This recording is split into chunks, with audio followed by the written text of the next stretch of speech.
What is up, guys? Welcome back to the Keep It Hoop YouTube channel. Today, I wanted to go over real quick Trae Young's passing that he showcased against the Sixers. His ability to just, read the defense, keep his head up, keep his dribble, manipulate the defense. Super impressive, right? And I talked about this in his series against the Knicks.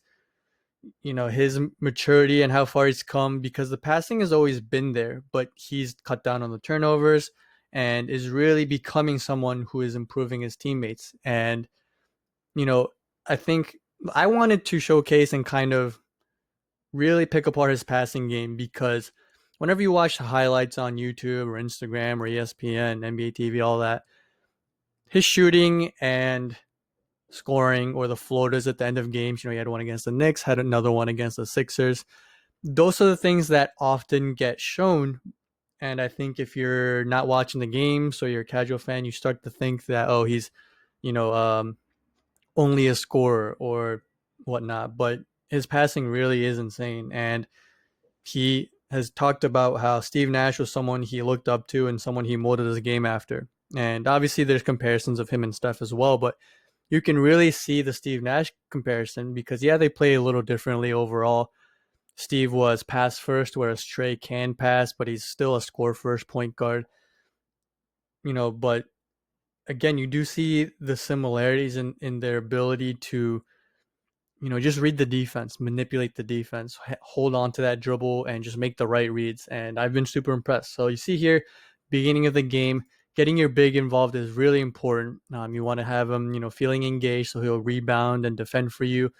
And he's just taking snapshots of the defense. Magic Johnson always talked about this. When you're a point guard, you want to be, as you're bringing the ball up, read the defense the whole court, right? You want to take snapshots of where everyone is, where they're going, both on your team and the other team. So he's reading the defense right here.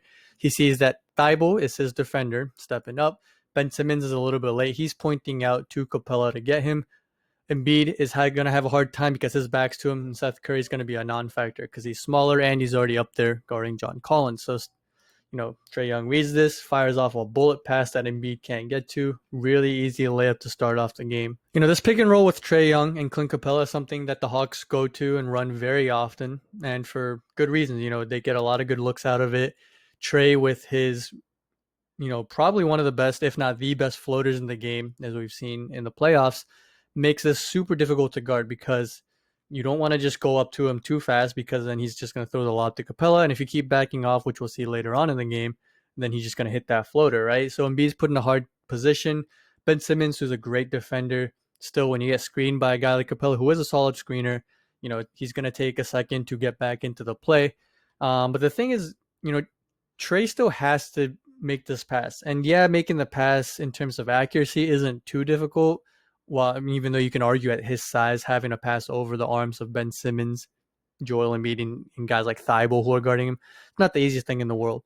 But it's more so the timing, right? Because if you give it up too early, then Capella's put in a tough position where he can't really do much with the ball because he's more of a lob threat than he is a roll man and just kind of, getting it and then finishing on his own.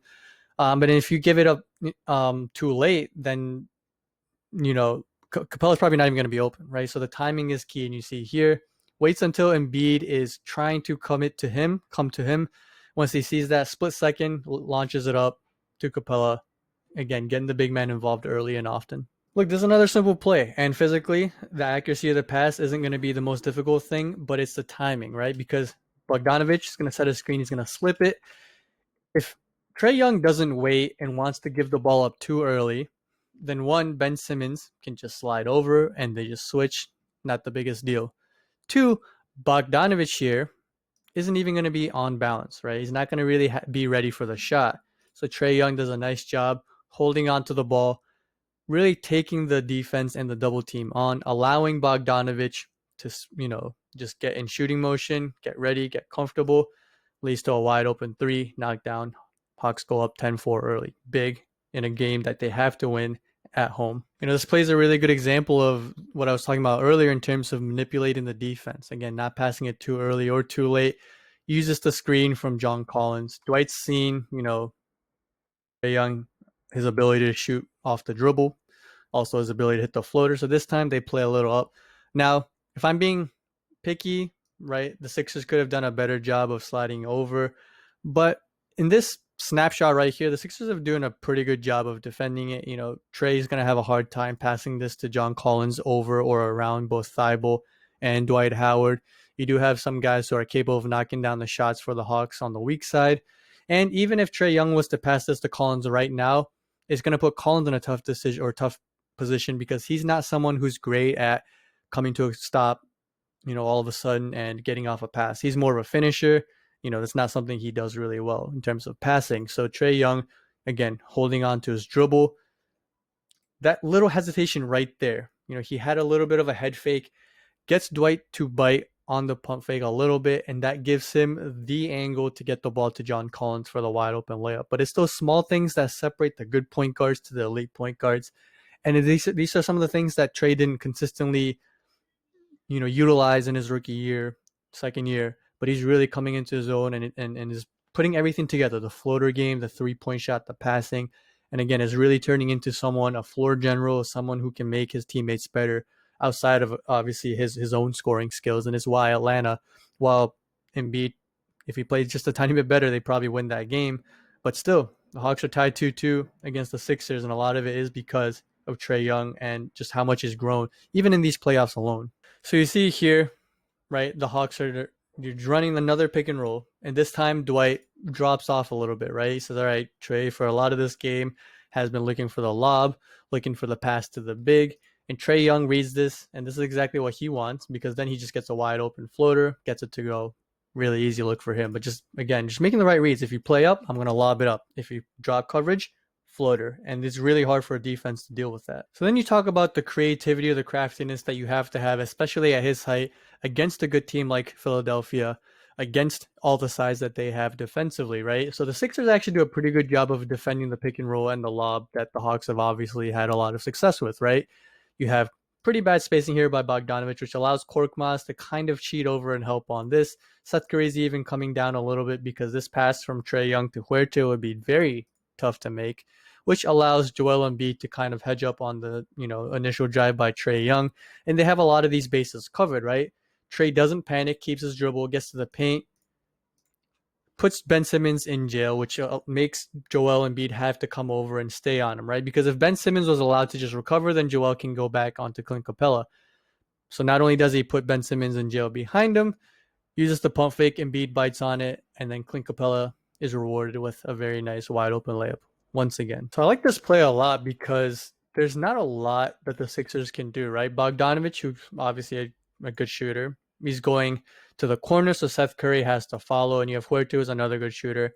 Korkmaz has to stay here, and then you have Joel Embiid stuck on Clint Capella right here. So they set the screen, pick and roll between Trae Young and John Collins. Collins sets a pretty hard screen, and Thibault, because of that, cheats up, right? He's probably trusting his teammates a bit. We'll see what happens here, though. Trae Young ends up this time, instead of going all the way to the rim, because it is a little bit congested here, right? You do have multiple Sixers here in the paint. We're close to it. So this time, Trae Young lets it go early, pocket pass into Collins, was a very athletic guy, good finisher, which clears the way, right? So being able to, read the defense means it's not always just one read. Sometimes you have to take on the defense. Sometimes you have to drive. Sometimes you have to pull it out. This time, nice pocket pass, gets it to the big early because of the way the Sixers were defending them. And then you're starting to see the trust and the unselfishness, because this is a shot Trae Young could have taken. And, if Huerta ends up missing this, could have even argued that Trae Young should have taken it. But he sees that Ben Simmons goes for the steal, and he also realizes that while this is a broken play and the Sixers don't have numbers, Seth Curry's in a position where he can kind of guard two guys. I mean, if Trae Young pretends to shoot this, Seth Curry has to come up, and then you have the pass going corner, and you probably still get a wide open shot. But the reaction and the just IQ to let this go immediately, right? Just a bullet pass right to Kevin Huerter for the wide open three. Big shot there to pull Atlanta within single digits. So jump passes. We've all heard coaches, reporters, analysts talk about jump passing being one of the biggest sins of a basketball player. And it is obviously not recommended to do a lot. I know when I was younger, when I played basketball, in high school and middle school, it was something that I admittedly did sometimes, and it often doesn't end up great, right? Even if it doesn't end up as a turnover, you either just end up, with an inaccurate pass or it just doesn't get too much done. But guys like Derrick Rose in the past have also shown that there are ways to use it to manipulate the defense. LeBron James, another guy who's done it. You see here, I'm almost certain that Trae Young, for all this, sees the shooter on the corner, right? Or on the wing, and he knows he's going there. But he's able to use the jump pass to manipulate Thibault, right? Because this right here could have been an easy shot. But if Thibault doesn't bite on this, it's still a decent shot, but not as good of a shot as they could have gotten. But because Trae Young utilizes jump pass, Thibault bites on it, and then you have shooter on the wing, Gallinari, wide open look. So again, these small tricks Trae Young has now implemented to, again, manipulate the defense, getting them to go one way, and just making his teammates better. It's so impressive to see, and things you don't always see on, ESPN and whatnot, again, which is why I made this video. So going back to the jump pass, sometimes it's just necessary, right? And this is a crazy play right here. Gets the ball, immediately takes off, which is something I really like. Sometimes I think Trae Young, as well as a lot of the NBA guys who are elite offensive players, sometimes they get caught up in just at the end of shot clock trying to go ISO and doing too much or wasting time. Gets it and immediately attacks Ben Simmons.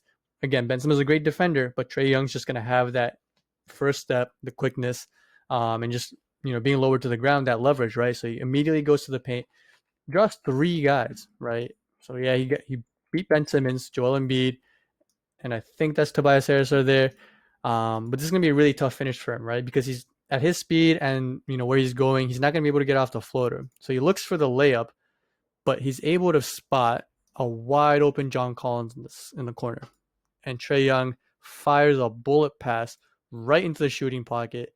Super impressive pass by him. And in this last play, and again, him going to the floater, it's not a pass, but wanted to just cap off on this. Again, really nice hesitation there to just give himself some more space away from Korkmaz. Gets the floater to go. And that was pretty much game at that point. But yeah, I hope you guys enjoyed this video. I was critical of some of the things Trae Young's done in the past in terms of the defense and the turnovers, but look, I'm not gonna lie, I've been super impressed. Props to him, the steps he's taken, the hard work he's put in. Obviously a very good player, and he's showing it today, or last night. I'm showing it in the series, showing it obviously in the Knicks series, which is unfortunate for me because I had to watch those games. But yeah, super impressed. And I hope you guys saw a little bit of what goes into some of the passes and the playmaking that he's able to really showcase out there. Please remember to like, subscribe, share, and comment. Should be back tomorrow, if not Thursday, with another video. Also follow us on our social media pages. Links will be in the description below. But until next time,